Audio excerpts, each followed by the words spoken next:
Hey guys, welcome back. It's your girl Tasha, and if this is your first time here, welcome.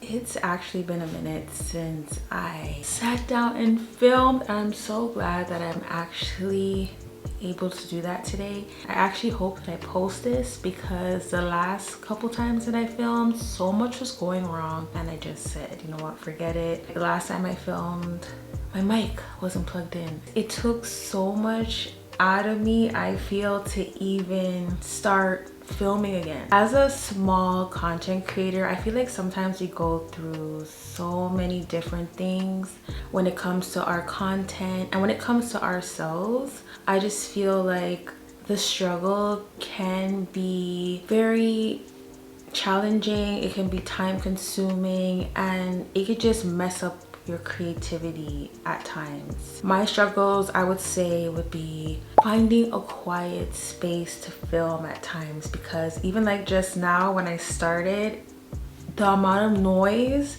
that just happens when I try to start filming, because girl is a mom, so when I'm not present, it's like, where's mom, where's Tash, can you do this? Like, things are not getting done, and then it's like, where am I? It's like, I also have struggles with finding my niche and sticking to my niche when I feel like I found it, and being consistent, because YouTube, I feel it can make you overthink a lot, especially when you're starting out, and especially when you're just making videos and video after video. After creating so much, the reaction that you think that you're gonna get, you just don't get it, so it can just take a toll on you in a way. So just having expectations and it not happening can be a challenge on its own. There are ways to recover from that. The first thing I want to talk about is creating like shorts. In the beginning, I mainly focused on long form content, and then after, when shorts came in, I didn't really mess with it much. I didn't get into making shorts because I just love making longer form content. You see so many shorts is happening. Once you have your YouTube studios, you see that after certain milestones, it will tell you incorporate shorts. What I find with shorts is that I was focusing on making so many shorts that I just lost kind of the passion of making long form content. And now that I'm trying to make long form content, I just feel like it's not working. It could just be all in my head. To me, it's just so hard to go from making so much short form content and just getting used to making short form content, and then coming back and making my longer form content. Even if you're going to experiment with shorts, try to make it mesh with your long form content, and don't just completely stop making long form videos if that's your passion. Or you can just make your long form content still and just take out bits and pieces and make it as a short. Now, if you use something like a camera, maybe beside you can set up your phone and do your short form in between your long form content. Just make a proper planning system where I'm not neglecting my long form videos. Another drastic struggle, I believe, is comparing to other content creators, because as a YouTuber, I do look at other YouTube content. Sometimes we look at other creators and we feel like, oh, because they have so much more subscribers than us, that we're just not good enough, or because they have a better wardrobe. I get so annoyed at that, because I'm like, it's just clothing. Or if my hair is not done, or if I don't have the right setup like they do. I feel like when we start comparing, we just lose sight of who we really are, because we shouldn't try to be like them. We need to be like ourselves on YouTube. I feel like we have to remember that just being ourselves is okay, because if you don't get that subscriber, they just weren't for you. Who is for you will find you in due time. I like channels that really resonate with me. So we want to set the tone as smaller content creators to just really focus on ourselves and really find who we are. Another struggle that I find myself having as a small content creator, which I talked about a little bit earlier, was just finding my niche and sticking to it, because I love to do many different things. When it comes to your niche, I feel like you should just don't like narrow it down to one as a small content creator, because you're still growing. The good part about it is that not a lot of people are watching your channel anyways, so you can kind of experiment and see what your thing is. For me, I just narrowed it down into lifestyle, beauty, and motivational advice, because that kind of sums up who I am and what I'm trying to come across on my platform. As a smaller creator, I wouldn't say that you have to like focus on cars or just focus on hair. If you have other dreams and other things that you like to do, don't just pick one, in my advice. Don't completely go off topic and then do like cooking and then talking about cars, because then it's like, what are we doing here? At least sum it up to something that is going to gravitate to a certain audience.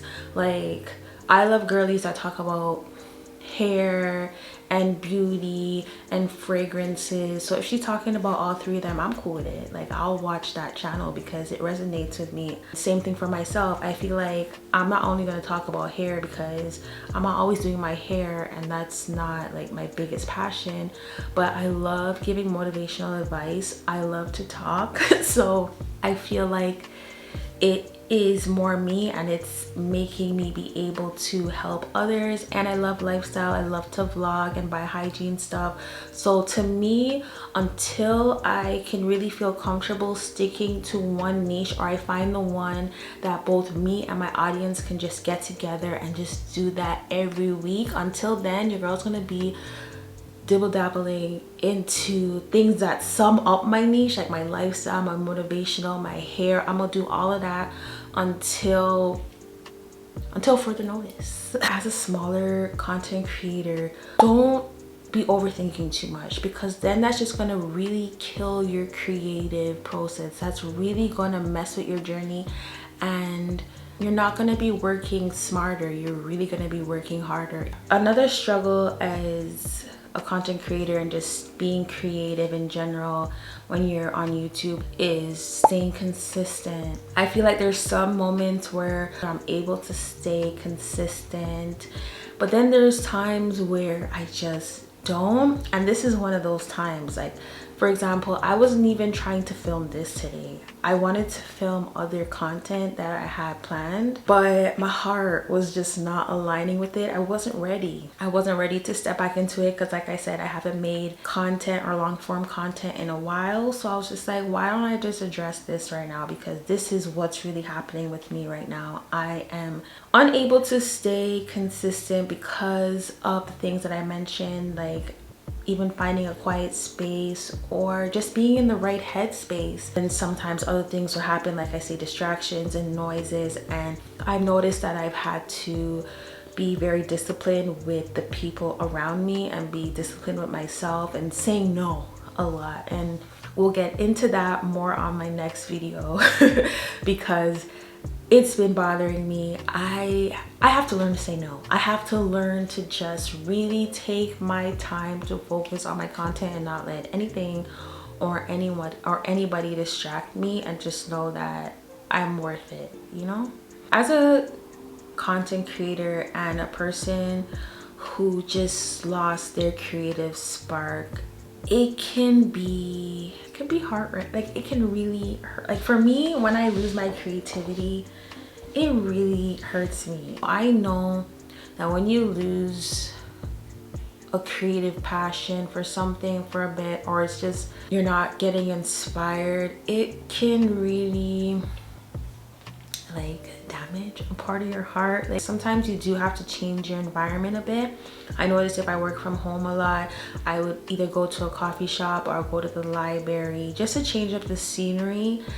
And I noticed if I do change where I edit and I do my work, that I'm able to get so much more done. Sometimes when you're just in the same environment, your head will get lost in a space of just I don't know, I realized that the time will go by and I wouldn't get much done. The other day I went to a coffee shop and I sat down. I got so much more done in half the time than I would if I was sitting in my office at home. Another way you can get inspired is by doing different forms of editing styles.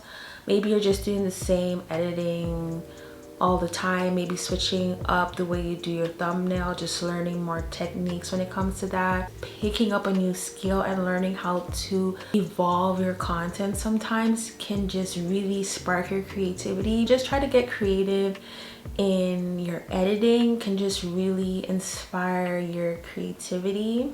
Now that the weather is changing, I would say even if you do like sit down content like this, you could probably try to change where you do it. I'm in Canada, so I say the weather because it's not like I can go outside to a park in December and film dressed like this. I'd have to wear like my big old coat and everything. But now that the weather is changing, like even when I do my content like this, I can find a quiet area outside and go film on a bench or something. I know sometimes it could be difficult because of all the wind and all the noises, but depends on the equipment that you have. You may have a really good mic. Sometimes I even film in my car, you know, just for the lighting and just to have a different place where I do my content. You know, it just kind of helps with my creativity sometimes. But that was basically it. Just want to end this off by saying that if you are a smaller creator out there, really try to find who you are. And I feel like once you know who you are and you're more true to yourself, I have those issues too. Like I have to remember that I am not boring. I just feel like my life is so boring. Like how would I even vlog? But it's just all in my head. I'm probably not as boring as I think that I am. And your story does matter. Don't be ashamed of who you are.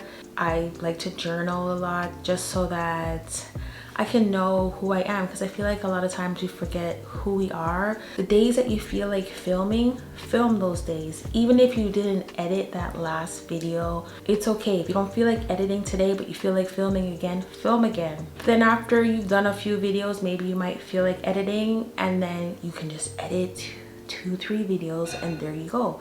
Like sometimes it's just your planning system that you just have to make it accustomed to you. Don't make a planning system that you just think it's supposed to be it.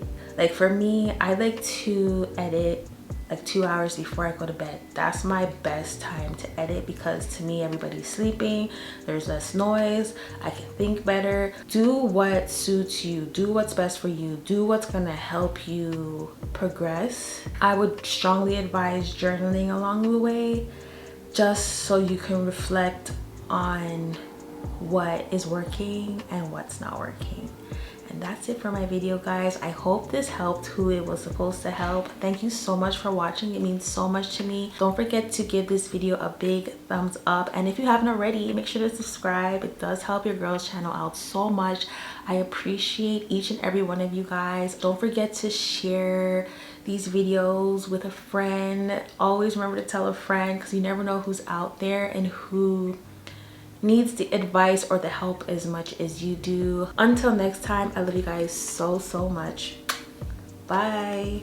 And I haven't forgot to do my cleaning products videos for my subscribers. I will be getting to that. Yeah, I love you guys so much. Bye.